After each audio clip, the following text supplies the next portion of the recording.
All right guys, I'm back with another video. Today I'm going to be talking about specifically this vehicle, my 2013 Audi S5, and how much it costs to fix this trash can. I'm just kidding. But yeah, we're going to get into the deep dive topics of exactly how much it's cost from A to B of my ownership on this vehicle.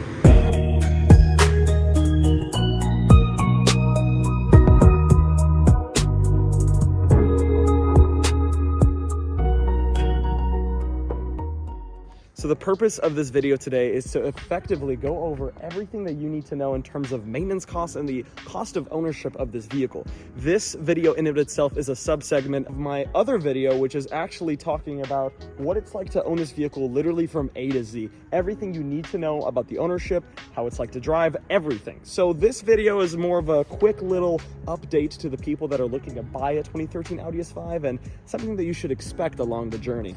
So first, I'm going to mention everything that's gone wrong with my vehicle from my start of ownership to today, which is April 1st, 2025. And of course, everything that goes wrong with the 3.0T engine, and specifically the 2013 Audi S5 and every single model that follows it in terms of the S5 lineup.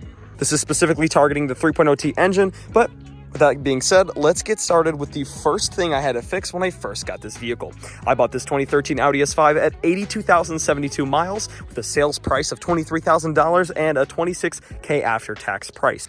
To mention, everything that I'm going to be going over in terms of the maintenance costs and the cost to ownership of this vehicle is specifically for people that do not know how to work on their cars. I personally do not know how to work on my own cars, so I give my mechanic the job of fixing this beautiful engine. And of course, if you're a young person like me that pretty much is inexperienced in any mechanical world, then yeah, it's pretty much inevitable that you're going to have to give it to a mechanic until you eventually learn how to work on it yourself, if you even want to. So all the costs here are the labor costs that are associated with the specific shop that I've went to, which has a $160 an hour labor rate. Now that is a lot cheaper than some other dealerships, which is actually $200 to $250, and some indie shops that might not do the job too well are about $100 to $110. So with that being said, let's get started. So after just a short drive of getting my Audi S5 and 927 miles later, and I'll post it up right here, I've spent $1,300.71 fixing a thermostat issue. The thermostats on these cars like to break because they're made out of plastic and like to crack over time, especially if you're getting a high mileage Audi S5 or this engine in particular. So it came kind of a surprise because I was very, very new into my ownership, and automatically I had to put $1,300 into it. So I was like, okay, I hope it won't break anymore in the future. I just replaced the thermostat, so let's see what happens next. Now I am including oil changes and lots of other regular maintenance items because the Audi S5 does require more oil changes because it is a higher performance motor, and everything just goes hand in hand, specifically with this type of car.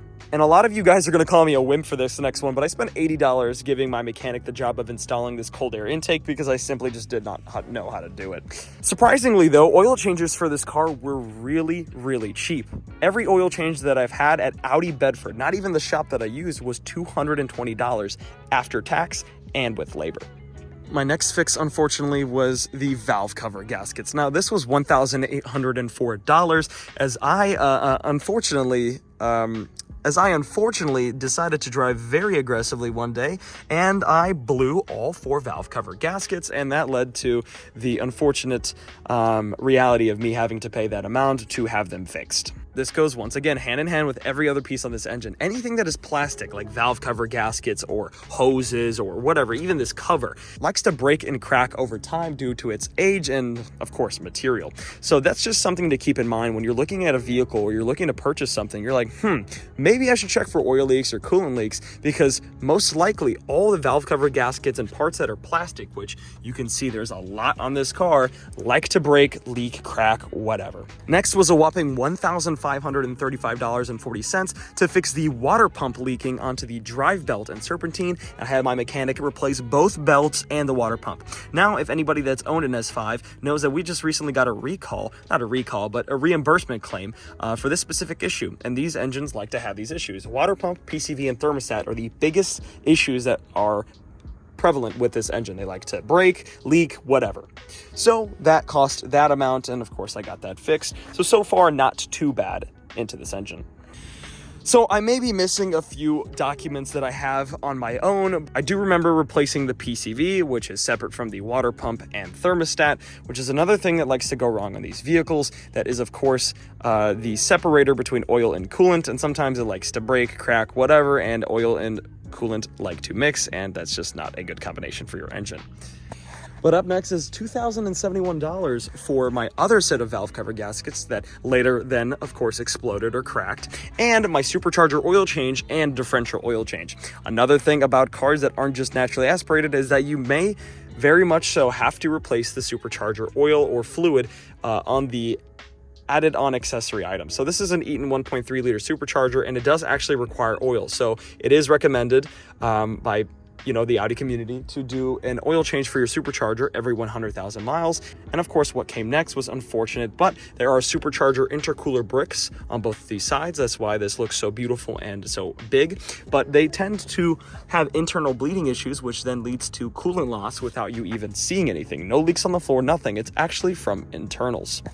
Next bad boy service was $683 and some change for my DSG fluid service and oil change. Now, DSG service has to be every 40,000 miles on these vehicles because this is a very, very sensitive transmission and it needs proper fluid to maintain lubrication and, of course, the efficiency that it provides. So I recommend anyone that is or has an Audi S5 to check the service records on your vehicle to see if it's ever been done. And if it's under 40K, do it immediately. If it's over, you might want to check with your specialist or even yourself if you're a mechanic to see if it's something you want to do. But then came the $3,153 charge for my supercharger intercooler bricks and all the other hoses and components that have went alongside that. Now, this is a very big issue on 100K mile motors or motors that are above 80,000 miles generally, because those bricks literally look like Barney once you take them out because they're so covered in absolutely dragged in oil and in coolant that it's not even properly working anymore. So it's best to get that replaced. Now, this is a very complicated job in my opinion, taking the supercharger off and bashing out all of the bricks. I just don't know how to do that, so that's why I went with the shop. So total cost has been $11,761.78 so far. Now, this really isn't too bad for an Audi, but considering I'm not my own mechanic, it is very expensive. I genuinely could have bought another car or another S5 for that matter in its current market with the amount of money I've already put into this vehicle. Now I'm going to get into all the things that like to go wrong with these cars that may or may not have happened to me yet. So I'm going to keep this very, very short because there are a lot of things that can go bad with this vehicle. Now, to mention, most of these things can happen in different points of ownership. Some cars can have it at 10,000 miles and some maybe even never. But it's mainly information for you guys to keep in mind when it comes to buying this vehicle. I'll also put check marks on the items that I had replaced and the items that can and will go bad eventually. I'll also put the description of why each part breaks for just a brief moment so everyone can go through their own pace separately.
Whoever you are, the one that truly made it to the end of this video without pissing your pants out of sheer fear, I commend you.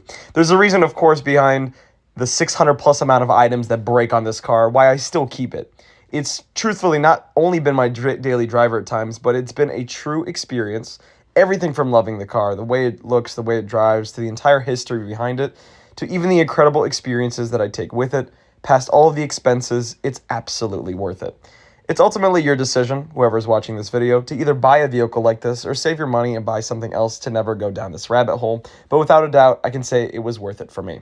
Now, as mentioned in the beginning, this is a sub-segment to a major video that I will be releasing about this car, and of course there is a special video coming out as well, specifically talking about the best first car someone could possibly get. Stay tuned, and if you made it this far to the video, give yourself a like and subscribe. I'm proud of you.